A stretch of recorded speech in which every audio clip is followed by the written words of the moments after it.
Tape Deck Media.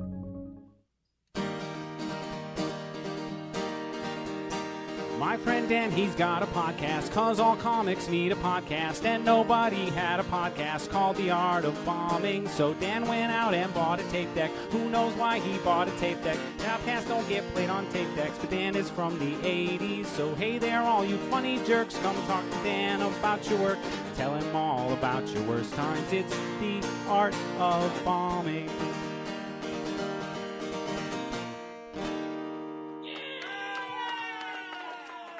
What a living room it is. I know, right? It's very easy to get distracted in my living room. There's a lot happening.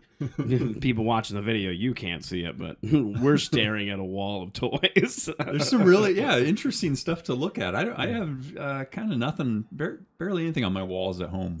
You're like, I don't need anything on my walls. Speaking of home, that's a good lead into... I like to kind of get to know the comics at the guest a little bit, so we like to start off with, where you kind of started comedy, how long you've been doing comedy, and what inspired you, and where you're based out of. Just like rapid fire, bam, bam, rapid bam, fire, yeah.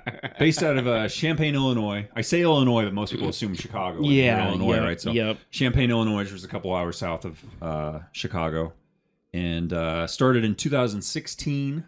I was 39 at the time. Oh, another late bloomer. That's nice. Yeah, absolutely. I was a late bloomer. Not quite that late, but late.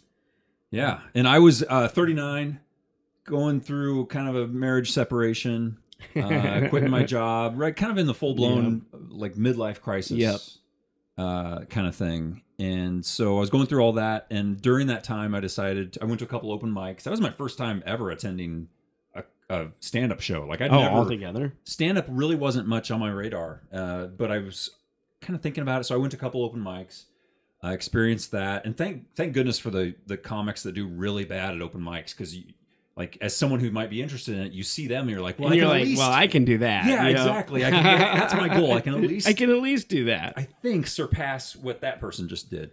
And so just watched a couple open mics and then signed up for my first open mic and did that. So I was 39 when I did that, 2016. And was that where you in Champaign? Yeah, in Champaign. Oh wow! Had the benefit of a couple of guys that kind of run the scene heavy-handedly. But the ones that are the major players in the scene in Champaign, even though they're younger than me, they kind of acted as mentors to myself, and I kind of picked up some cues from them and lessons from them about not only performing but show running, and just kind of became obsessed with just kind of getting better and better. And as someone who has started at 39, like age has always been very omnipresent in my mind. Like whether I'm self-conscious about my age or just the fact that I understood very early on, like I'm 39 years old. I don't have time to necessarily come up through the ranks that a lot of comics do. And so I needed to find ways to learn quickly, to improve quickly. And what were some of those things that you did to try to improve quicker? Booking out of town shows, finding ways to book out of town shows, to travel. And when you're kind of the traveler that like when you're going to South Carolina, let's say as an example, and this guy, he drove all the way from Illinois to be here.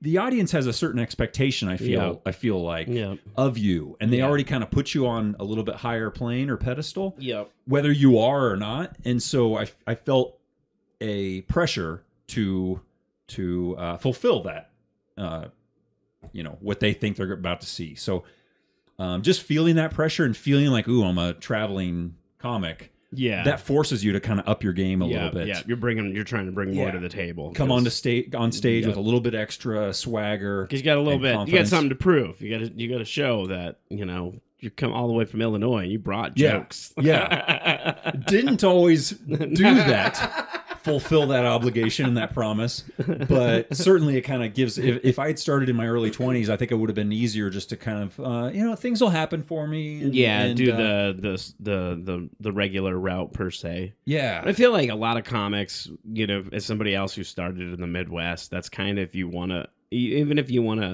like get better at the same time somebody who's doing it all the time is getting better. Like you have to. We're forced out here in the Midwest to go find those opportunities because we don't have. Yeah. Like if you go to New York, there's shows and mics there's probably 3-4 shows, mics every day. Yeah. Where in the middle of nowhere, Midwest, there might be one open mic a month. Yeah, absolutely.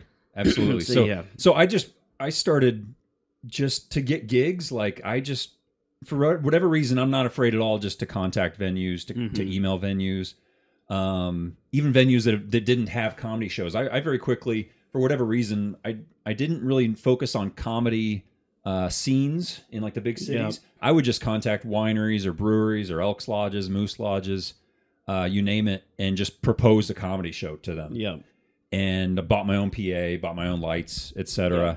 And even before I was ready to headline, and it's debatable if I'm ready to headline now, Dan, but even before I was ready to headline, I would just get a hold of someone that I knew that was a headliner, and I would offer to book a tour for us, just a 10-night tour. Hey, you can come out with me. I'll do all the driving. This is what I'll pay you. Oftentimes wasn't very much, but and then I would just be a feature, and we'd put on a 3-person, 2-person show some nights. So I was finding ways to travel and to tour even before I was ready to headline. Should have been, yeah. Even before I was confident. Well, maybe even before that. You should have been on the road. But that's how but you also get your chops that way. Yeah, too. Yeah. So it's like a double-edged sword. It's like I don't know that I should be doing a half hour when I don't have a half hour. But also, if I don't do a half hour, I'll never have a half hour. Yeah. I love those comics who I see who will start we give shit to a lot of comics who they do their first open mic and then the next week they have a website. Or they change their profile pic. Yeah. Like we all that stereotypical move that young comics do, and we give them shit for it, and that's probably justified.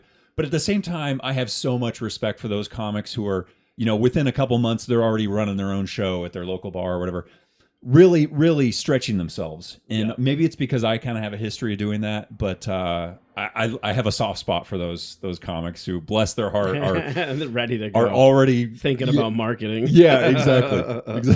Well, as somebody who does marketing professionally, I too can admire that. Doesn't mean we can't give them some crap. Oh, though. absolutely not. I think they can have both. I think you have to, and some crap. Exactly.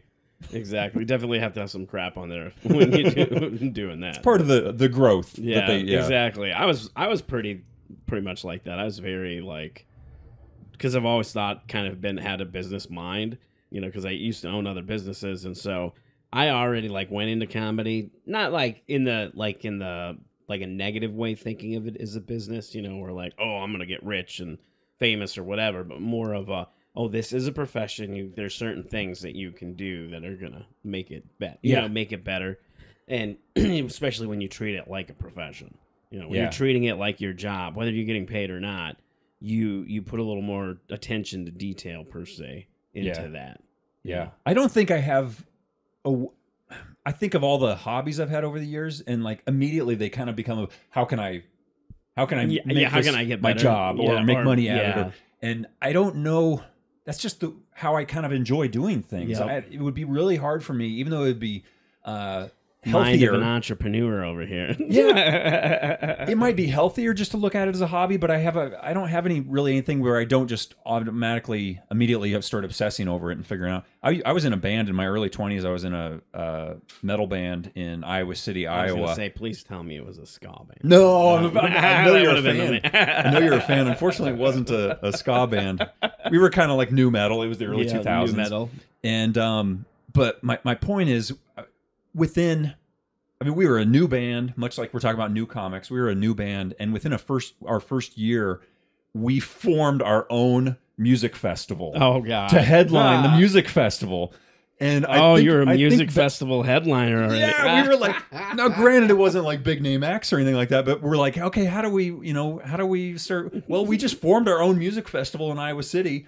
Got a bunch of our friends' bands to be on it, and then we're our name was Fear of Falling was the band's name, Fear of Falling, and we just named the music festival the Free Fall Festival. Oh, nice! It was in the fall, it was free, and it worked out with the band's name, right? There was all this stuff going on, and we were less than a year old, and all of a sudden But anyway, that I think back, I'm that was already in me, I suppose, to kind of act in those ways. Yeah, how did the festival go? It went as you would expect. It was 20 friends. I certainly didn't Certainly Well, that's a didn't good go lead anywhere. into There what- was no year 2. Let me tell you that. There was no We didn't second make- annual. That's funny. It wasn't a second annual, but hey, but sometimes just trying something is what matters, Yeah. because it's easy to like get, not to try to do things. Like I'd rather try something and fail at it than not try at all. Absolutely. Yeah. But that's a good lead into, we talked a little bit before the podcast, Mr. I don't ever bomb over here. That's what he was like, I'm just going to warn you. I don't really bomb. I'm throwing you under the bus. Yeah, You had to know that this was coming. Totally. But to get into what this is about, bombing. And and like I said, you didn't really have a story that you could think of, but I'm sure there's times when, because you mentioned that like you might say a joke and get a laugh, and then to you didn't fully bomb, even though the rest of the material might not have done well. Something to that effect. I semi-invited myself onto your podcast, and then 5 minutes before we record, I break the news. I say, I don't have a story about bombing. Why are you here? What are we doing? Then I'm gonna like just beat it out of you. I'm gonna verbally beat it out of you. So as I was, I've listened to your podcast for a long time now, and I've racked my brain like trying to think of a story about bombing and a memory of bombing. And I don't have any memories of that, and I don't mean that the way it sounds. Well, let me ask you this, because you started producing early on and you started doing these tours. Was there a show like you booked where like the headliner bombed? It might not even just because they just had a bad night, but like just because of the circumstances. Right. Like because of the fact that you were pretty new to booking and shows. As the producer of the show, I have yeah. to talk with the owner of the venue or whatever afterwards. Yep, exactly. Not really. Not really. I was just curious because I'm just like, maybe. There have been a few instances where I maybe had to apologize to a booker for the material the headliner chose to go into, and I had promised a certain rating or whatever, and then the headliner. But yeah, no real terrible stories. But here's the thing: as I think over my 9 years of performing stand up, the worst shows for me. First of all, I think the reason for maybe not having a good bombing story is I have a very jokey joke kind of style. Set up punchline. And I think even in the early days where I was, in a 5 or 6 minute set, there was always going to be a good chance there was going to be at least 1 or 2 jokes that got a response. Got a good response from the audience. And in my early days of stand up, that's all I needed. Like that was a good set to me. That was enough to feed you. Yep. And now if I looked back at video from those sets, I'd probably be like, that was a bad set, man. Sounds like you should have went back and looked at some video. You could have found prior to recording, I would have, yeah. But in those days, I would just walk away from a set like I remember that one, and I'd rewatch my video, and I would always, of course, focus on that one laugh that I got. I'd forget the whole other 4.5 minutes. Forget the whole reason you're watching it. Yeah, and so in my mind, that wasn't. No, it was a good. And that's why I encourage all comics to record. Yeah. Not just because you can rewatch the video and learn from the video, but I'm telling you, man, if you got at least one laugh in your set, on a bad night, you're going to watch that video and watch that laugh over and over and over and over, and it's going to build up your confidence again if you just had a really, dog set. Yeah. It's gonna convince you that you don't bomb. Right. Totally live in the delusion. You're gonna live in the delusion. Yeah. So because of my style, I feel like there was a safety net in the jokey joke kind of style. There was always going to be at least a couple laughs in a set. My worst sets, as I think back, are the times where I felt totally forgotten as a comedian. Oh, yeah. I'd be in the middle of, let's say, a 6 or 7 comic showcase show, and I walked away from it knowing that no one remembered me at all because I had the worst set, or I was just so bland. No one was going to remember me. They're going to remember this guy or this girl or whatever. And those are the times where I'd go back to my car and just feel totally hopeless and dark, and I'd feel that rock bottom. And so I needed to get better. I needed to find more of my voice. Mm-hmm. I needed to kind of find more of my niche so that because that's really what I rely on. I really rely on feeling like I'm doing something unique and memorable. I know that's how my ego works. Yeah. Because we do this to feed our egos. I think most of us should acknowledge that. And that's how my ego works, is knowing that I'm doing something that's unique and memorable, and that people are going to remember. Mm-hmm. So. Yeah, you don't want to be forgotten. Gone, but not forgotten. No, but, at least I don't, right? But I know what you're talking about. But for me, when it comes to that kind of stuff, though, when I'm like on a show, I don't even care if they forget everybody on the show and the only thing they remember it was like the best show they ever saw. That's where I want to be. But when it comes to just a mediocre show, I totally see what you're saying. Where it's like, oh yeah, please, I want to be remembered too. pick me. I don't have to be your favorite. I just don't want to be your least favorite. Going back to the open mics, right? Yeah. I just need to be better than that guy. Yeah, exactly. Yeah. As long as I'm not worse than the one person. Do you like doing your approach to comedy, because you've lived in the same place now your whole comedy career? You haven't moved to any of the other scenes or whatever to pursue comedy in that tradition? Because even in Illinois, I mean, you got Chicago right there too. Like you could have like easily moved over there to kind of advance in comedy, if you will. What was the determining factor where you're like, I want to stay where I'm at? Well, roots for one. I had some pretty decent roots set up in Champaign, having lived there for a couple of decades now. Mm-hmm. I just started dating my now wife, and she definitely has roots. She teaches at the university there, and just has been there a long time. So, and it goes back to age again. If I'd been in like my 20s with a little less things tying me down, I think it would have been natural, right, to move to Chicago or whatever. Yeah, I would move up through the ranks. Yep. But never felt we have a really strong scene in Champaign, Illinois, and not trying to compare it necessarily to Chicago. No, a lot of people would say, "Why don't you drive up to Chicago to do the shows?" Because I can perform here in Champaign for twice the number of people. Yeah, and that's I know exactly what you mean there. Yeah. That's how I feel about here in Loveland. It's like I could drive to Denver and do a bunch of open mics, or we have a lot of quality time up here. So yeah. So quality is a good word, because yes, there may be more quantity. I may be able to hit more open mics, like you said, multiple open mics in a night or whatever. But as far as quality, no knock on Champaign or Denver or Chicago or Denver. Oh no, yeah, there's definitely but as far as quality, there, there's good quality stuff here in Loveland and over in Illinois where I am. Yeah, and that's one thing that's one thing I love about comedy, is that you can do it from anywhere. At this point with the internet now, and I mean whether you like the internet or social media or not, it is good for entertainment, because now you can be anywhere and still have a chance of like blowing up. You don't have to move to LA or New York or just Chicago to like get known for something. Yeah, some of my favorite shows are these fundraiser shows that I'm doing in small towns. Talk a little bit about that. So so if memory serves me right, you were an animal rescue officer before. Is that correct? Mm-hmm. Yeah, that's what I thought. Okay, before you did comedy. Yeah, before the job prior to kind of my midlife crisis and everything. For 10 years I was an animal cruelty investigator. I worked for an animal shelter. I did other things for them, but for marketing purposes, I kind of focused on the animal cruelty investigator. And I did that for 10 years, really opened my eyes to what animal shelters do, what animal rescue is, all the wonderful people working in that realm.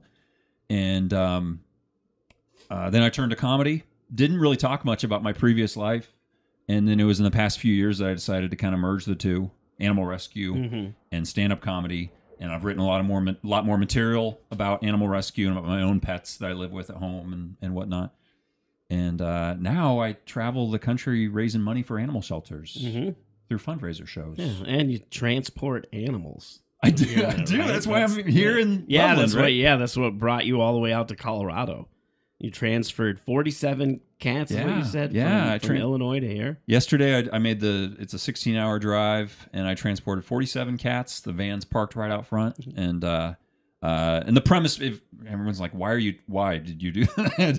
It's basically the premise is getting cats out of overcrowded shelters and parts of the country, transporting them to other parts of the country, not better, but other parts of the country where they'll have more space, and probably easier to get them adopted. Yeah. And so I'll take cats from where I'm from who have been in shelters for months, sometimes over a year, and within a couple of weeks, it's being reported they've been adopted here. Oh, that's awesome. Not in the kind of this part of Colorado. And so I've made maybe 10 trips out here with cats over the years. Maybe, God, we're 300, 400, 500 cats. Oh, wow. But you're welcome. You're welcome, Colorado.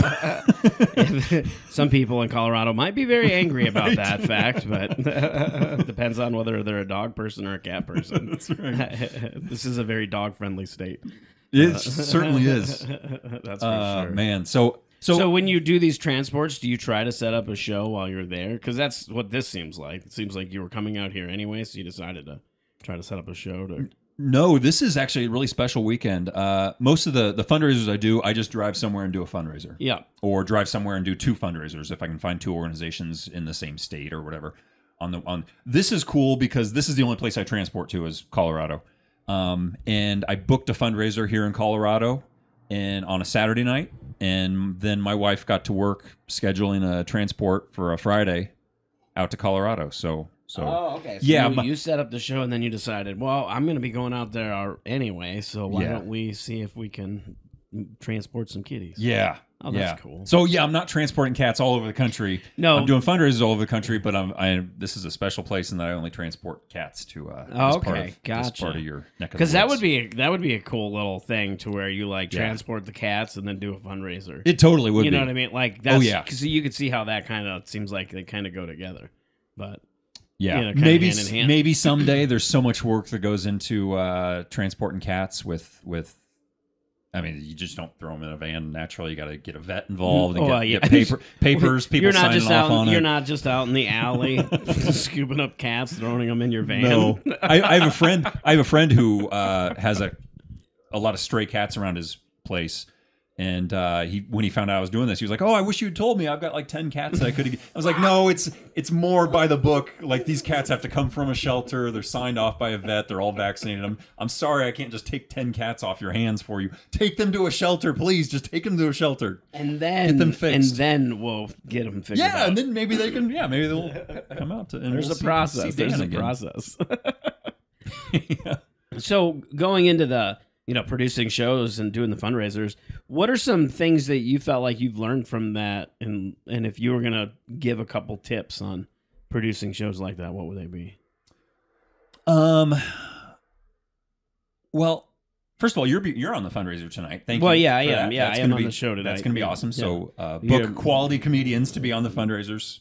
There you go. There's that. With you. I have an interesting way of booking in that I contact the animal shelters. Yeah, yep. And convince them of the premise. Mm-hmm. I have all my marketing materials. I show them. Convince them of the premise, and then they're the ones who find a venue. And a lot of comics naturally look for venues or look for comedy scenes.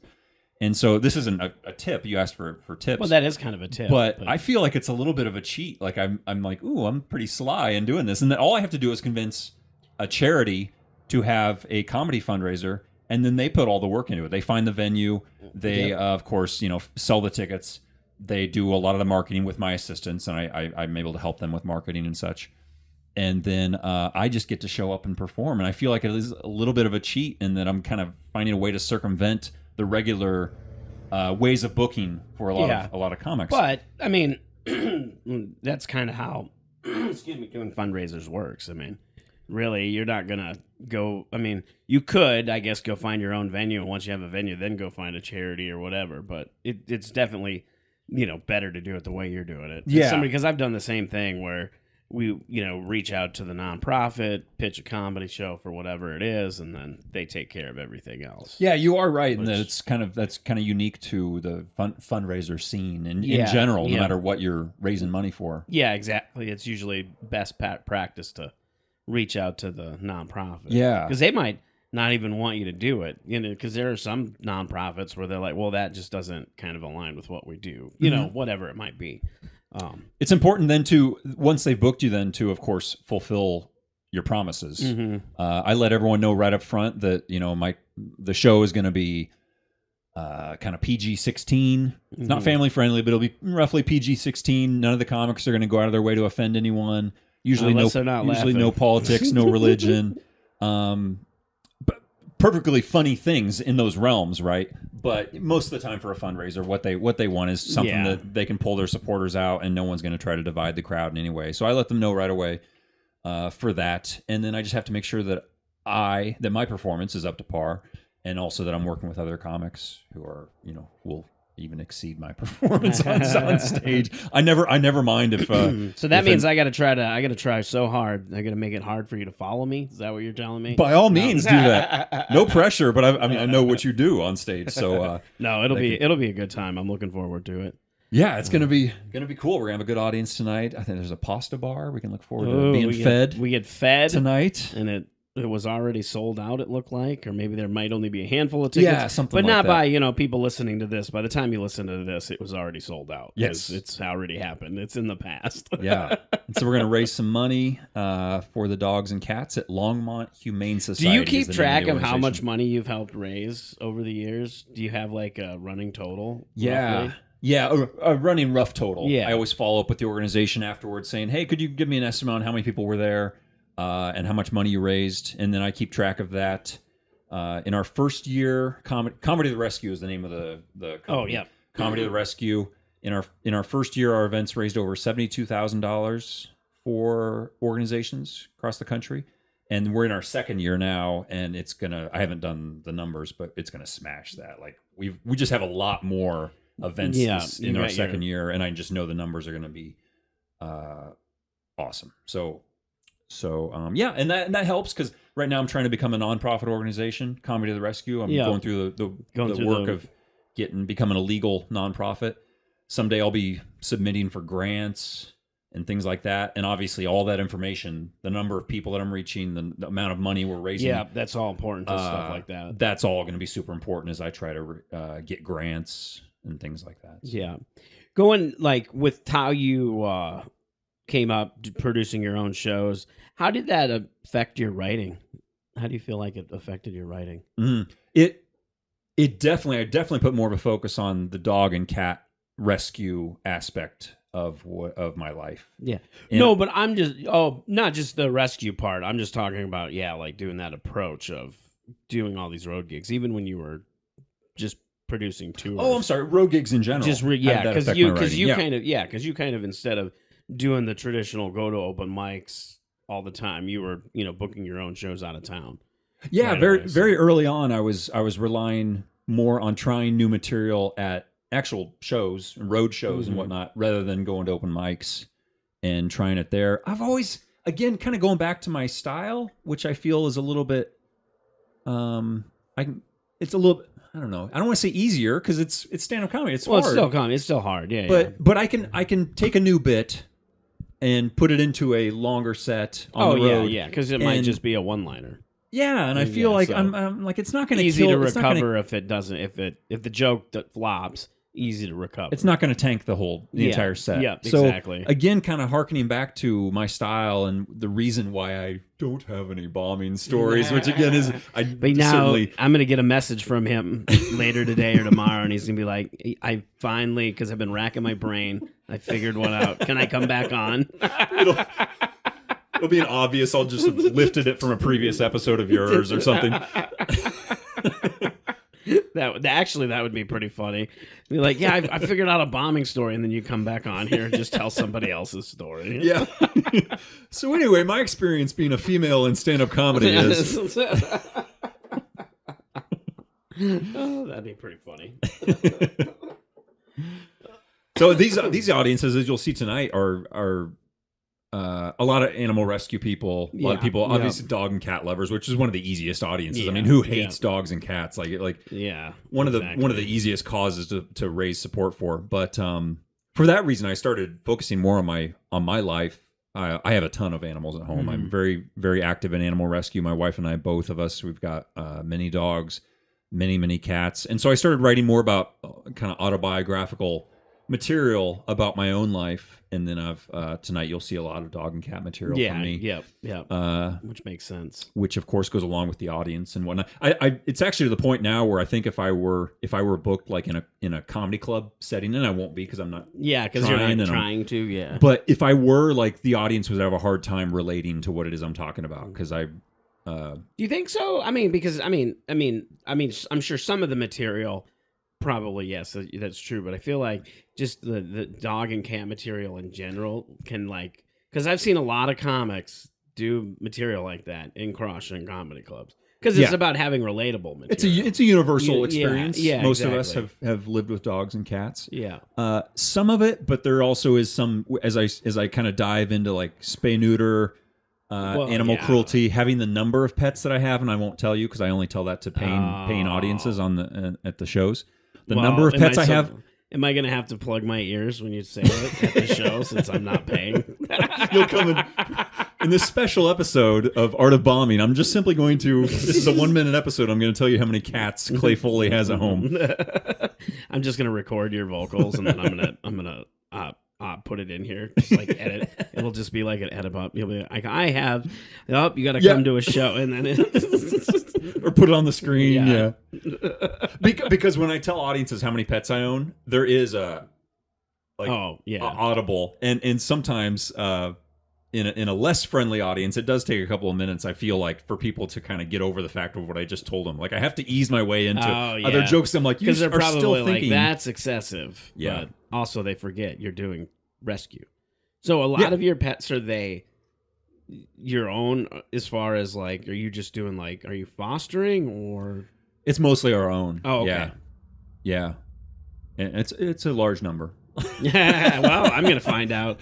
The rest of you, you'll have to go to one of his shows, I guess. That's come on out, or ask Larry Smith, your buddy Larry Smith. Oh yeah, well, or our buddy Larry Smith. He's been to my home. Okay, there we go. You can, if you want to get the answer, reach out to the producer Larry Smith. Apparently, he can give it to you. And actually, dude, just if you have Larry's number or you're in contact with Larry Smith, just start bombarding him with messages about, hey, how many, and here's the question you're going to ask. And I love that he's about, because he's going to listen back to this episode. So he's going to be like, what's he could edit it out if he wanted to, probably. That's true. Yeah. But if you know Larry Smith and you have his number or his email, just bombard him with requests to find out how many animals Clay Foley has. I've actually any comic that I work with, I have them sign a confidentiality. An NDA. Exactly. I've got one for you to sign. Oh, okay. Well, otherwise I'm sending the lawyers after you if you. I just love the idea that Larry just gets bombarded. It would be funnier if this came out without him listening to it. Yeah, I start so that dinging he just on his suddenly phone. He's just like getting all these messages, like what the hell? But he'll know it's coming because please do that, everyone. Yeah, please do that. It would be will be pretty funny. He won't remember the number. He probably won't remember the number. He'll probably say like 200 because he'll to him in his ridiculous. when he heard the number, which is lower than 200, he'll be like, in my mind it's like 200 animals. I walked into his home, I couldn't believe it. I smelled the place. I immediately was covered in cat hair. Well, now I'm curious. Now you've got me curious. I can't wait for the show tonight.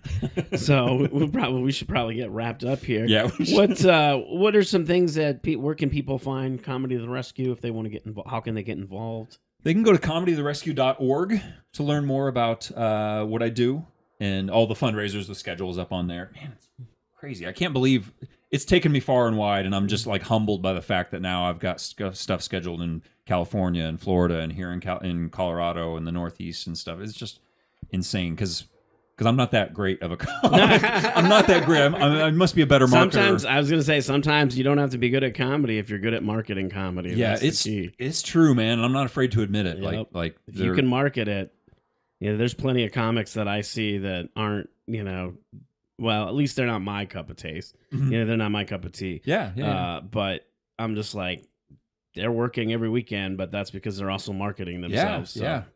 So comedytherescue.org to learn more about what I do, clayfoley.com to learn more about what I do. They're they link to each other, so you can there's plenty of overlap there between the two, and then you've got some social media stuff linked into those websites. But check it out, Comedy the Rescue. I'm so proud of it. And if you're a dog or cat lover, if you're somewhere and you know a shelter in your area, if you work with a shelter, volunteer with a shelter or a rescue, put them in touch with Comedy the Rescue and have them get a hold of me because I'd love to talk to them about what it's going to take to travel to them and put on a fundraiser show. Nice. All right. Well, thanks for doing this. Thank you, man. It's good to be here. This has been a Tape Deck Media production. Thank you for listening.